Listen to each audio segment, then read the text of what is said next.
जय Hind dear friend, नमस्कार। आज हम बात करेंगे ग्लैंड्स के बारे में। तो ग्लैंड्स में हम एक्सोक्राइन ग्लैंड्स, इंडोक्राइन ग्लैंड और मिक्स ग्लैंड, तीनों ग्लैंड्स के बारे में स्टडी करेंगे। तो आप हमारे साथ वीडियो में लास्ट तक बने रहिएगा। एक भी डाउट इन तीनों ग्लैंड्स से संबंधित आपके मन में नहीं रह जाएगा। तो चलिए हम स्टार्ट करते हैं ग्लैंड्स या ग्रंथियों के बारे में। सबसे पहले लेवल ऑफ ऑर्गेनाइजेशन के बारे में डिस्कस करेंगे। तो एक सेल कोशिका, आप कोशिका जानते हैं, और कोशिकाओं, ढेर सारी जब कोशिकाएं एक साथ मिलती हैं तो क्या बनता है? ऊतक बनते हैं। ढेर सारी कोशिकाएं अगर एक साथ ग्रुप ऑफ सेल कहा जाए तो उसे क्या कहा जाएगा? उसे टिश्यू या ऊतक कहा जाएगा। अच्छा, इन्हीं टिश्यू से मिल करके आर्गन का निर्माण होता है। जब ग्रुप ऑफ टिश्यू इकट्ठा हो जाते हैं, ग्रुप ऑफ टिश्यू को क्या बोला जाता है? आर्गन या अंग बोला जाता है। अच्छा, ग्रुप ऑफ आर्गन को आर्गन सिस्टम बोला जाता है। और जब आर्गन सिस्टम मिलकर के क्या बनाता है? पूरे बॉडी की निर्माण करता है। ये आर्गन सिस्टम मिलकर के क्या बनाता है? तो आर्गन सिस्टम मिलकर के पूरे शरीर का निर्माण करता है। अच्छा, आर्गन सिस्टम हम बात करें, आर्गन अंग थी, तो ये आर्गन जो होते हैं कुछ टिश्यू के पार्ट होते हैं। आर्गन क्या है? टिश्यू के पार्ट हैं। तो यही आर्गन कुछ ऐसे आर्गन होते हैं जैसे अमाशय एक आर्गन है, यकृत एक आर्गन है, पीयूष ग्रंथि एक आर्गन है। इन सभी से कुछ, अमाशय से एंजाइम निकलता है, यकृत से एंजाइम निकलता है, पीयूष ग्रंथि से हार्मोन निकलता है। तो ये सभी से एंजाइम और हार्मोन्स निकलते हैं जो उपापचय की क्रियाओं में मदद करते हैं। तो एंजाइम और हार्मोन उपापचय की क्रियाओं में मदद करने का काम करते हैं। कुछ जैसे एंजाइम का काम क्या होता है, बात करें तो एंजाइम जो है वो जटिल अणुओं को सरल अणुओं में बदलने का काम करता है। एंजाइम का काम क्या होता है? जटिल अणुओं को सरल अणुओं में बदलने का काम कौन करता है? तो एंजाइम करता है। जबकि हम बात करें किसकी? हार्मोन्स की। तो हार्मोन का क्या काम होता है? हार्मोन जो है शरीर में विकास, उपापचय और प्रजनन में हेल्पफुल होता है। किसमें? शरीर में विकास, उपापचय और प्रजनन में हेल्पफुल होता है। अच्छा, अब हम बात करें बहिस्रावी ग्लैंड्स की, मतलब बहिस्रावी ग्रंथि की। तो यह नलिका युक्त होती हैं, इसमें नलिका पाई जाती हैं। और ये ऐसी ग्रंथियां जिनमें नलिका पाई जाती हैं उनमें एंजाइम फ्लो होता है, उनमें एंजाइम निकलता है। वो एंजाइम उसमें नलिकाओं के माध्यम से होकर के एंजाइम एक स्थान से दूसरे स्थान पर ट्रैवल करता है। जबकि हम बात करें अंतःस्रावी ग्रंथियों की, इंडोक्राइन ग्लैंड्स की, तो ये नलिका विहीन होती हैं, डक्टलेस होती हैं। अंतःस्रावी ग्रंथि क्या होती हैं? डक्टलेस होती हैं, नलिका विहीन होती हैं। अंतःस्रावी ग्रंथियों में नलिका नहीं पाई जाती हैं। और अंतःस्रावी ग्रंथियों में हार्मोन निकलता है। इसमें सीधा जो है ग्रंथियों से हार्मोन को रिलीज किया जाता है और रिलीज करके ब्लड में भेज दिया जाता है। ब्लड क्या करता है? उस हार्मोन को लेकर के शरीर के प्रत्येक कोने तक ब्लड हार्मोन को ले जाने का काम करता है। मतलब अंतःस्रावी ग्रंथियों में नलिका नहीं पाई जाती हैं, जबकि बहिस्रावी ग्रंथियों में नलिका पाई जाती हैं। और ध्यान आपको ये रखना है कि बहिस्रावी ग्रंथियों से एंजाइम निकलता है, जबकि अंतःस्रावी ग्रंथियों से हार्मोन का सेक्रीशन होता है। तो अब इसके बाद हम बात करेंगे मिक्स ग्लैंड की, मिश्रित ग्रंथि की। तो मिश्रित ग्रंथियों से एंजाइम व हार्मोन दोनों का सेक्रीशन होता है। हम अभी थोड़ी देर बाद डिस्कस करेंगे। तो सबसे पहले हम बात करें पीयूष ग्रंथि से कुछ महत्वपूर्ण हार्मोन जो निकल रहे हैं उसके बारे में। कौन कौन से हार्मोन पीयूष ग्रंथि से निकलते हैं? तो सबसे पहले हम बात करें एक हार्मोन जो महत्वपूर्ण है जो पीयूष ग्रंथि से निकलता है, एसटीएच हार्मोन, जिसको बोला जाता है सोमैटोट्रोपिक हार्मोन्स। इस हार्मोन्स का काम क्या होता है? तो ये सामान्य व संतुलित वृद्धि में हेल्पफुल होता है। ये वृद्धि के लिए हेल्पफुल हार्मोन होता है। इसकी अधिकता से अगर ये बहुत अधिक संख्या में एसटीएच हार्मोन निकलने लगे तो इसकी अधिकता से भीम कायत्व हो जाता है, जिसको एक्रोमिगली कहा जाता है। भीम कायत्व का मतलब होता है कि शरीर काफी अधिक लंबाई लंबाई तक ग्रो करता है भीम कायत्व में। तो एसटीएच की अधिकता से भीमकायत्व रोग हो जाता है, जिसको जियोनाटिज्म कहते हैं, या इसको एक्रोमिगली के नाम से भी जाना जाता है। एग्जाम में पूछा जाता है कि भीमकायत्व क्या है, किससे होता है, तो भीमकायत्व जो होता है वो एसटीएच हार्मोन की अधिकता की वजह से होता है। जब एसटीएच हार्मोन ज़्यादा निकलने लगता है, कहाँ से, पीयूष ग्रंथि से, तो अब आदमी, कोई भी आदमी नॉर्मल लंबाई से अधिक लंबाई का हो जाता है। जब यही हार्मोन जब कम संख्या में रिलीज होता है, तो इसकी कमी से बौनापन हो जाता है, कोई मनुष्य बौना ही रह जाता है। एसटीएच हार्मोन जब कम संख्या में निकलता है तो कोई आदमी बौना रह जाता है, किसकी वजह से, एसटीएच हार्मोन की कमी की वजह से। ये कम कम रिलीज होता है। अच्छा, अब हम बात करें टीएसएच हार्मोन की। ये हार्मोन क्या है, इसको बोला जाता है, टीएसएच हार्मोन को थायरॉक्सिन स्टिमुलेटिंग हार्मोन, इसको बोला जाता है टीएसएच हार्मोन। इसका काम क्या होता है, तो इसको बोला जाता है थायराइड ग्रंथि को हार्मोन स्रावित करने के लिए प्रेरित करता है। थायराइड ग्रंथि को हार्मोन स्रावित करने के लिए प्रेरित करता है, कौन सा हार्मोन, तो टीएसएच हार्मोन क्या करता है, हार्मोन स्रावित करने के लिए प्रेरित करता है, किसको, थायराइड ग्रंथि को। अच्छा, अब हम बात करें तीसरे महत्वपूर्ण हार्मोन की, जो पीयूष ग्रंथि से निकलता है। तीसरा महत्वपूर्ण हार्मोन है जीटीएच, गोनेडोट्रोपिक हार्मोन्स। गोनेडोट्रोपिक हार्मोन्स बोला जाता है जनन, इसका काम क्या है, जनन अंगों के कार्य का नियंत्रण करता है। जीटीएच यह दो प्रकार का होता है, जीटीएच हार्मोन दो प्रकार का होता है। पहला एफएसएच, जिसको फॉलिकल स्टिमुलेटिंग हार्मोन्स बोला जाता है, और दूसरा है एलएच, जिसको ल्यूटिनाइजिंग हार्मोन्स बोला जाता है।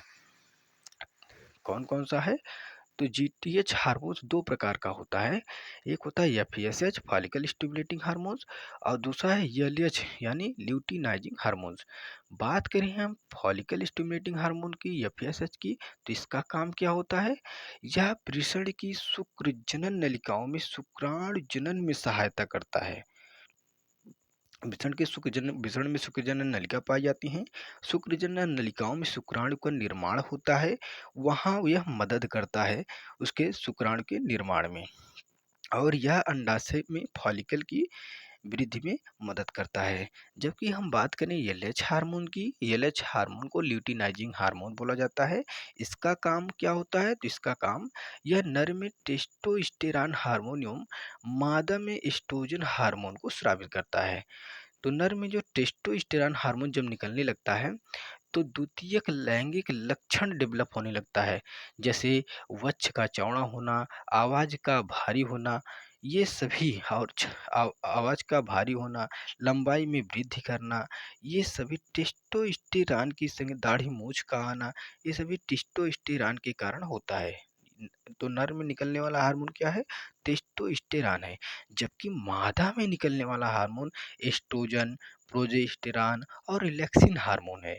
एस्ट्रोजन हार्मोन मादा में निकलता है, और प्रोजेस्टेरॉन हार्मोन मादा में निकलता है, और रिलैक्सिन हार्मोन मादा में निकलता है। एस्ट्रोजन हार्मोन का काम क्या होता है, तो एस्ट्रोजन हार्मोन द्वितीयक लैंगिक लक्षण को डेवलप करता है, किसमें, मादा में। मादा में क्या होता है, स्तनों का विकास होना और आवाज का पतला होना, ये मादा में एस्ट्रोजन हार्मोन का प्रभाव होता है। जबकि अब हम बात करें किसकी, रिलैक्सिन प्रोजेस्टेरॉन की, तो प्रोजेस्टेरॉन में क्या होता है, इस प्रोजेस्टेरॉन प्रेगनेंसी में हेल्पफुल होता है, किसी महिला को प्रेगनेंसी में स्टेज में लाने के लिए कौन मदद करता है, तो प्रोजेस्टेरॉन हार्मोन किस में लाता है, तो प्रेगनेंसी में लाता है। अब हम बात करेंगे रिलैक्सिन हार्मोन की, तो रिलैक्सिन हार्मोन क्या काम करता है, तो रिलैक्सिन हार्मोन जब माता के गर्भ से बच्चा जन्म लेता है, तो उस समय गर्भाशय को फैलाने का काम रिलैक्सिन हार्मोन करता है। रिलैक्सिन हार्मोन क्या काम करता है, गर्भाशय को फैला देता है, जिससे बच्चा आसानी से जन्म ले सके। और चौथा हार्मोन जो महत्वपूर्ण हार्मोन है, जो पीयूष ग्रंथि से निकलता है, वो है लैक्टोजेनिक हार्मोन्स, दुग्धजनक हार्मोन्स इसे बोला जाता है। यह काम क्या है? शिशु के लिए स्तनों में दुग्ध स्राव उत्पन्न करना। एलटीएच हार्मोन का काम है कि शिशु के लिए स्तनों में दुग्ध स्राव उत्पन्न करना। जबकि पांचवें महत्वपूर्ण हार्मोन की बात करें जो पीयूष ग्रंथि से निकलता है तो है एडीएच। इसको बोला जाता है एंटी डायूरेटिक हार्मोन्स। इसका काम क्या होता है? तो यह जल संतुलन को बनाए रखने में सहायक होता है। अच्छा, अब हम बात करें अंतःस्रावी ग्रंथियों की, इंडोक्राइन ग्लैंड्स की। तो सबसे पहले डिस्कस करेंगे महत्वपूर्ण इंडोक्राइन ग्लैंड्स जो है हाइपोथैलेमस। तो हाइपोथैलेमस क्या का काम क्या होता है? हाइपोथैलेमस यह पीयूष ग्रंथि इसी के आदेश पर काम करती है। पीयूष ग्रंथि किसके आदेश पर काम करते हैं? हाइपोथैलेमस के आदेश पर काम करती है, इसीलिए इसको सुपर मास्टर ग्लैंड्स कहा जाता है। पीयूष ग्रंथि को मास्टर ग्रंथि कहा जाता है, मास्टर ग्लैंड्स कहा जाता है, जबकि हाइपोथैलेमस सुपर मास्टर ग्लैंड्स कहा जाता है। आप लोग ध्यान दीजिएगा, सुपर मास्टर ग्लैंड्स किसे कहा जाता है? तो हाइपोथैलेमस को कहा जाता है। जबकि मास्टर ग्लैंड्स किसे कहा जाता है? तो मास्टर ग्लैंड्स पीयूष ग्रंथि को कहा जाता है। अच्छा, हाइपोथैलेमस का काम क्या होता है? ये शरीर के तापमान, भूख, प्यास आदि को कंट्रोल करता है। शरीर के तापमान, भूख, प्यास आदि को कंट्रोल करने का काम किसका होता है? तो हाइपोथैलेमस का होता है। अच्छा, अब हम बात करें पीनियल ग्रंथि की। महत्वपूर्ण अंतःस्रावी ग्रंथि जो सेकंड है वो है पीनियल ग्रंथि। तो पीनियल ग्रंथि का काम क्या होता है? शरीर की सबसे छोटी ग्रंथि पीनियल ग्रंथि को माना जाता है। शरीर की सबसे छोटी ग्रंथि किसको माना जाता है? तो पीनियल ग्रंथि को माना जाता है। जबकि पीनियल ग्रंथि की लंबाई की बात करें तो यह लगभग 5 से 8 एमएम तक होता है, मिलीमीटर तक होता है। कितना? 5 से 8 एमएम तक है। अच्छा, बात करें इसे मस्तिष्क की तीसरी आंख, इसके डिफरेंट डिफरेंट नेम है। इसे मस्तिष्क की तीसरी आंख, नींद का हार्मोन या जैविक घड़ी आदि नामों से जाना जाता है। कौन कौन नाम से जाना जाता है पीनियल ग्रंथि को? तो मस्तिष्क की तीसरी आंख के नाम से, नींद के हार्मोन के नाम से, जैविक घड़ी आदि नामों से जाना जाता है पीनियल ग्रंथि को। अच्छा, अब हम चौथा बात करें पॉइंट की, तो यह प्रकाश द्वारा प्रभावित होता है। कम प्रकाश में पीनियल ग्रंथि से जो हार्मोन निकलता है वो अधिक संख्या में निकलता है। जबकि अ, अ, अधिक प्रकाश में पीनियल ग्रंथि से जो हार्मोन निकलता है वो कम संख्या में निकलता है। ध्यान ये देना, जब कभी छोटे बच्चे को सुलाना होता है तो माँ छोटे बच्चों को उनके ऐसे फोरहेड यानी माथे पर हाथ रख के धीरे धीरे थप थप थप थप प्यार से कर करके सुला देती हैं। पीनियल ग्रंथि एक्टिव होता है तो वो क्या करती हैं? माता को सुलाने का काम करती हैं। यही जब धीरे धीरे कोई मनुष्य बड़ा होता जाता है, ओवर एज होता जाता है, तो पीनियल ग्रंथि एक्टिव हो मतलब धीरे धीरे काम करना बंद करती रहती हैं। आप देखते हैं बूढ़े दादा जो होंगे, बूढ़े दादा बाबा जितने होंगे, उनमें पिनियल ग्रंथि बहुत कम संख्या में एक्टिव है। उनको क्या ठोक के पीट के हम सुला पाएंगे? नहीं, कभी नहीं सुला पाएंगे, उनको नींद ही नहीं आती, क्योंकि पिनियल ग्रंथि उनमें बहुत ही लेस संख्या में काम करती हैं। अच्छा, अब हम बात करेंगे थायराइड ग्रंथि की। महत्वपूर्ण तीसरा ग्रंथि, अंतःस्रावी ग्रंथि, तीसरी महत्वपूर्ण ग्रंथि कौन सी है? थायराइड ग्रंथि। तो थायराइड ग्रंथि की अब हम चर्चा करेंगे। थायराइड ग्रंथि का काम क्या है? श्वास नली की दोनों ओर यच आकार में स्थित होता है। कहाँ पाया जाता है? ट्रैकिया में पाया जाता है। ट्रैकिया के दोनों ओर पाया जाता है, श्वास नली के दोनों ओर। और किस किस आकार में? तो यच आकार में स्थित होता है, यच की आकार का पाया जाता है। शरीर की सबसे बड़ी अंतःस्रावी ग्रंथि किसको माना जाता है? थायराइड ग्रंथि को माना जाता है। शरीर की सबसे बड़ी अंतःस्रावी ग्रंथि थायराइड ग्रंथि को माना जाता है। थायरॉक्सिन नामक हार्मोन का स्रावण भी थायराइड ग्रंथि करता है। और आयोडीन तत्व उपस्थित होता है किसमें? थायरॉक्सिन नामक हार्मोन में। इसका काम क्या होता है थायरॉक्सिन नामक हार्मोन का? तो सामान्य वृद्धि, विशेषता हड्डियों, बाल इत्यादि के विकास के लिए अनिवार्य होता है थायरॉक्सिन हार्मोन। अच्छा, थायरॉक्सिन हार्मोन की अगर कमी हो जाए, मतलब आयोडीन की कमी से होने वाला रोग कौन-कौन से हैं? तो एक पहला है जड़ मानवता, जिसे क्रिटिनिज़्म बोला जाता है। जड़ मानवता कौन-सा रोग होता है? तो यह गर्भावस्था में ही शिशु का संपूर्ण शारीरिक एवं मानसिक विकास रुक जाता है। जड़ मानवता रोग में जब शिशु गर्भावस्था में ही होता है, माँ के पेट में ही होता है, तब गर्भ में ही होता है, तब उस क्या होता है, उसका मानसिक विकास वहीं से ही रुक जाता है जड़ मानवता रोग में। सेकंड है उम, आयोडीन की कमी से होने वाला रोग क्या है? सेकंड घेघा है, क्वाइटर, ये तो नॉर्मल है, हम सभी जानते हैं, सब जानते हैं घेघा रोग किसकी कमी से होता है? तो घेघा रोग आयोडीन की कमी से होता है। ये नॉर्मल हम लोग चर्चा करते रहते हैं हमेशा। तो इसमें क्या करें, थायराइड ग्रंथि के आकार में बहुत अधिक वृद्धि हो जाती है। हमारे गले में देखो थायराइड ग्रंथि पाई जाती हैं, जो उभार-उभार शेप का स्ट्रक्चर दिख रही हैं। यहाँ थायराइड ग्रंथि के आकार में, इस ग्रंथि के आकार में काफ़ी संख्या में वृद्धि हो जाती है, जिससे फूल जाती हैं और हमें एक घेघा रोग हो जाता है। अच्छा, अब हम चौथे क्राइन ग्लैंड्स की बात करें, जो महत्वपूर्ण है पैराथायराइड ग्लैंड्स की। पैराथायराइड ग्लैंड्स क्या है? तो यह ग्रंथि पैराथायराइड हार्मोन स्रावित करता है जब रक्त में कैल्शियम की मात्रा की कमी हो जाती है। जब रक्त में कैल्शियम की मात्रा की कमी हो जाती है, तब पैराथायराइड ग्रंथि क्या रिलीज करता है? पैराथायराइड हार्मोन रिलीज करता है। अब हम बात करें थाइमस ग्रंथि की। थाइमस ग्रंथि का काम क्या होता है? तो हृदय के समीप स्थित होता है थाइमस ग्रंथि, और शरीर में रोग प्रतिरोधक क्षमता को बनाए रखता है। हमेशा ध्यान दिए रहना, थाइमस ग्रंथि का काम क्या होता है?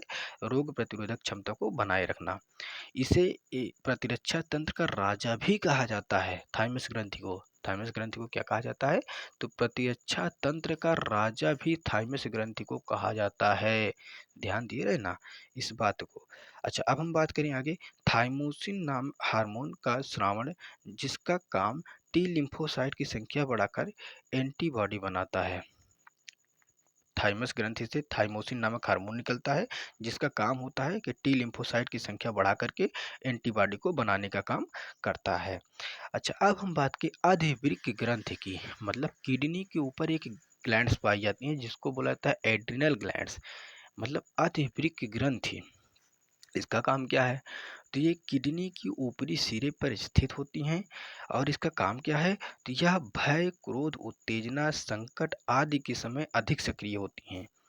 जब हमें भय लगता है, क्रोध लगता है, किसी को मारने दौड़ते हैं, किसी को, और कोई जैसे कुत्ता दौड़ा ले, बहुत तेज़ से हमें दौड़ा ले, हम कितनी तेज़ से भागें, जितनी तेज़ से हम भागेंगे एड्रिनल ग्रंथि उतनी तेज़ी से एक्टिव होगी, उतने हार्मोन रिलीज करेंगे, हमें उतने तेज़ भागेंगे। इसे आपातकालीन हार्मोन भी कहा जाता है, जो अधिवृक्क ग्रंथि एड्रिनल ग्लैंड से हार्मोन निकलता है। इसे लड़ो और उड़ो हार्मोन भी के नाम से जाना जाता है, अधिवृक्क ग्रंथि से निकलने वाले हार्मोन को। अच्छा, नेक्स्ट अब हम बात करें मिश्रित ग्रंथि की, मिक्स्ड ग्लैंड की। तो मिक्स्ड ग्लैंड का काम क्या होता है? ये एक ऐसी ग्रंथि होती हैं कि जिनमें अंतःस्रावी एवं बहिःस्रावी दोनों प्रकार की ग्रंथियां काम करते हैं। इन्हें मिश्रित ग्रंथि कहते हैं। मतलब अंतःस्रावी यूं बात करें तो अंतःस्रावी ग्रंथियां क्या होती हैं? तो वो डक्टलेस होती हैं, जिसमें नलिका नहीं होती हैं अंतःस्रावी ग्रंथियों। और अंतःस्रावी ग्रंथियों से क्या बहता है? तो अंतःस्रावी ग्रंथियों से हार्मोन रिलीज होता है। जबकि हम बात करें बहिःस्रावी ग्रंथियों से, तो बहिःस्रावी ग्रंथियों से क्या होता है? तो एंजाइम रिलीज होता है। और एंजाइम किसके माध्यम से रिलीज होता है? तो एंजाइम नलिकाओं के माध्यम से रिलीज होता है। नलिका एंजाइम को ले जाने के लिए नलिकाएं पाई जाती हैं। बहिःस्रावी ग्रंथियों में डक्ट होता है, नलिका होती हैं, और बहिःस्रावी ग्रंथियां ये नलिका युक्त होती हैं। जबकि अंतःस्रावी ग्रंथियां नलिका युक्त नहीं होती हैं। अंतःस्रावी ग्रंथियों में कोई नलिका ही नहीं पाई जाती हैं। अंतःस्रावी ग्रंथियों को इंडोक्राइन ग्लैंड बोला जाता है, जबकि बहिःस्रावी ग्रंथियों को एक्सोक्राइन ग्लैंड बोला जाता है। तो हमेशा यही फोकस किया रहना कि अंतःस्रावी ग्रंथियां ग्रंथियों में हार्मोन रिलीज होता है, और यह डक्टलेस होती हैं, इसमें नलिका नहीं होती हैं। जबकि हम बात करें बहिःस्रावी ग्रंथियों की, तो इनमें एंजाइम रिलीज होता है। इन ग्रंथियों से इनमें नलिका पाई जाती हैं, और एंजाइम को एक स्थान से दूसरे स्थान तक ले जाने के लिए नलिकाएं काम करती हैं। अब हम बात करें अग्न्याशय एक प्रकार का क्या है, मिश्रित ग्रंथि होता है। अग्न्याशय पाचक एंजाइम व इंसुलिन हार्मोन का उत्पादन करता है। मतलब एक एंजाइम का उत्पादन कर रहा है और दूसरा इंसुलिन हार्मोन का भी उत्पादन कर रहा है। तो ऐसी ग्रंथियां जो एंजाइम और हार्मोन दोनों को उत्पादन करती हैं, दोनों को रिलीज करती हैं, निकालती हैं, उन्हें क्या बोला जाता है, मिश्रित ग्रंथि बोला जाता है। तो आप बेस्ट एग्जांपल याद रखिएगा अग्न्याशय। अग्न्याशय एक मिश्रित ग्रंथि होती हैं, कॉम्पिटिटिव एग्जाम के लिए वेरी हेल्पफुल है। अब हम आगे चलें तो बात करें मिश्रित ग्रंथि से निकलने वाला एंजाइम क्या है। एंजाइम की चर्चा करें तो पहला है लाइपेज। लाइपेज का काम क्या होता है, यह फैट तथा वसा का पाचन करता है। लाइपेज का काम क्या होता है, फैट तथा वसा का पाचन करता है।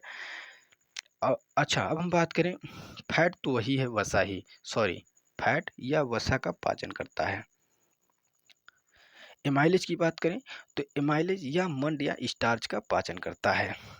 अब हम बात करें ट्रिप्सिन की, तो ट्रिप्सिन या पेप्टोन को पेप्टाइड में बदल देता है। अच्छा, अब हम बात करें हार्मोन की, तो हार्मोन की चर्चा करें तो इसमें हार्मोन का काम क्या है, अल्फा कोशिका की बात करें तो ये ग्लूकागान नामक तत्व निर्मित करती हैं जो ग्लूकोज के लेवल को बढ़ा देता है। बात करें बीटा कोशिका की, तो ये इंसुलिन हार्मोन निकालता है। इंसुलिन की कमी से मधुमेह रोग होता है। ठीक। अच्छा, अब हम बात करें गामा कोशिका की, तो गामा कोशिका का काम क्या होता है, ये भोजन को ग्रहण कर ऊर्जा का निर्माण करता है। लास्ट हम बात करें बहिस्रावी ग्रंथियों की, तो बहिस्रावी ग्रंथियों का काम क्या होता है, इन्हें बोला जाता है एक्सोक्राइन ग्लैंड्स। एक्सोक्राइन ग्लैंड्स किसे बोला जाता है, बहिस्रावी ग्रंथियों को बोला जाता है। तो हम बार बार बता रहे हैं कि बहिस्रावी ग्रंथियों में क्या पाई जाती है, नलिका पाई जाती है। बहिस्रावी ग्रंथियों से क्या निकलता है, एंजाइम निकलता है। अच्छा, अब हम बात करें कुछ एंजाइमों की, तो अश्व ग्रंथ से लैक्रिमल ग्लैंड से आंसू निकलते हैं, जबकि लार ग्रंथियों से सैलिवरी ग्लैंड से लार निकलती हैं, जिसको सैलिवा बोला जाता है। लार एमाइलेज एंजाइम निकलता है। अच्छा, अब हम बात करें सीबम अ, सीबम ग्रंथि की, तो सीबेसियस ग्लैंड की, तो इससे तेल निकलता है। जबकि हम बात करें श्वेत ग्रंथि की, स्वीट ग्लैंड से, तो पसीना निकलता है। हमारे शरीर में असंख्य छिद्र पाए जाते हैं जहाँ से पसीना निकलता है। किसी ने पूछा आपके शरीर में कितने छिद्र पाए जाते हैं, तो आप ये बता सकते हैं कि हमारे शरीर में असंख्य छिद्र पाए जाते हैं जहाँ से पसीना निकलता है। अब पसीना किस लिए निकलता है, पसीना जो है वेस्ट मटेरियल के रूप में जो है कुछ अमोनिया व सरी पदार्थ को बाहर करता है। कुछ हानिकारक वेस्ट मटेरियल होते हैं जो पसीने के रूप में बाहर करता है, प्लस हमारे शरीर को मेंटेन रखता है तापमान के थ्रू। तापमान को हमारे शरीर के मेंटेन रखने का काम कौन करता है, पसीना करता है। अच्छा, अब हम बात करें दूध ग्रंथ की, तो मेमोरी ग्लैंड की, तो मेमोरी ग्लैंड क्या, दूध निकालने का काम करता है। ये मेमोरी ग्लैंड दूध ग्रंथियाँ जो है नर में विकसित नहीं होती हैं, जबकि मादा में विकसित होती हैं। मादा में विकसित होती हैं तो मादा के स्तन से दूध का स्रावण आसानी से होता है। तो आशा है कि आपको यह वीडियो समझ में आया होगा और आपको इस वीडियो से काफ़ी मदद मिली होगी। तो आप हमारे वीडियो को लाइक शेयर सब्सक्राइब जरूर कीजिएगा। जय हिंद डियर फ्रेंड, नमस्कार।